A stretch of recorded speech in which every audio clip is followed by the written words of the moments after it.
Bonjour à tous. Parlons franchement, le conflit, ça fait peur.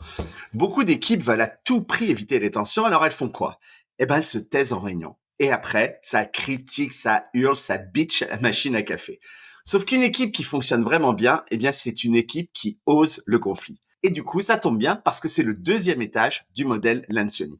Alors, on a vu dans la précédente vidéo que tout commence par la confiance. Une équipe qui se fait confiance, qui ose être vulnérable, se dire les choses, eh bien, n'a pas peur du jugement. Eh bien, justement, quand cette confiance est là, on n'a plus peur du conflit. On peut se confronter aux idées des autres sans que ce soit un drame. Et ça change tout. Dans une bonne équipe, le conflit n'est pas un problème. Au contraire, c'est une opportunité.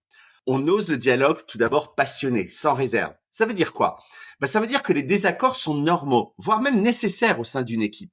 Si tout le monde est toujours d'accord sur tout, moi je vais vous dire c'est louche. Soit les gens s'en fichent, soit ils n'osent pas parler. Une bonne équipe, eh bien, elle va débattre, même avec énergie et passion. On va voir voler les papiers dans la salle. Ça va hurler, le cas échéant, bien évidemment avec diplomatie, mais parce que c'est dans ces échanges, peut-être même méditerranéens, parfois qu'on trouve les meilleures idées. Et puis, deuxièmement, on n'a pas peur de se remettre en question. Une équipe qui gère bien les conflits, eh bien, c'est une équipe où personne ne campe sur ses positions parce qu'il y a un ego surdimensionné. L'objectif, ce n'est pas d'avoir raison à tout prix, c'est de trouver ensemble la meilleure solution.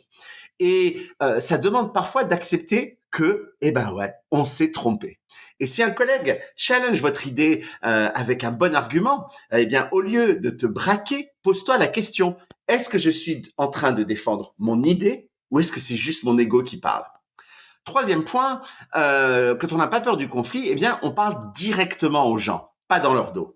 Un désaccord avec un collègue, eh bien, tu vas lui parler directement. Tu vas pas en parler à toute l'équipe sauf lui. Les équipes où on se parle franchement sont beaucoup plus solides que celles où tout se règle par des sous-entendus et des rumeurs. Si personne n'ose dire les choses en face, soyons clairs, les frustrations s'accumulent jusqu'à qu'au final, un jour, ça explose. Et donc, on règle nos différends entre nous, sans appeler le chef, sans appeler le leader de l'équipe. Une bonne équipe, c'est gérer directement ses conflits en interne. Et d'ailleurs, le leader, lorsqu'on vient lui parler d'un membre de l'équipe, son rôle, c'est de dire, la première chose à dire, c'est est-ce que tu as parlé à ton collègue avant de venir me voir? Non? Eh bien, dans ce cas-là, je ne t'écoute pas.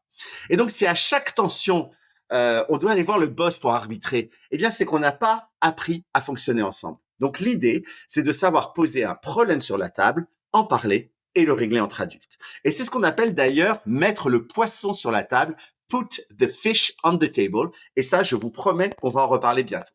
Parce que oui, il y a des méthodes efficaces pour gérer les conflits de manière saine et constructive. Et ça, j'ai vraiment hâte aussi de vous donner quelques trucs. Et vous, maintenant, dans votre équipe, est-ce que vous savez vraiment vous dire les choses? Ou est-ce que tout se règle en sous-marin, dans les couloirs, en privé, façon Game of Thrones ou Scandal, pour ceux qui ont vu les séries télé? Écoutez, dites-le moi en commentaire.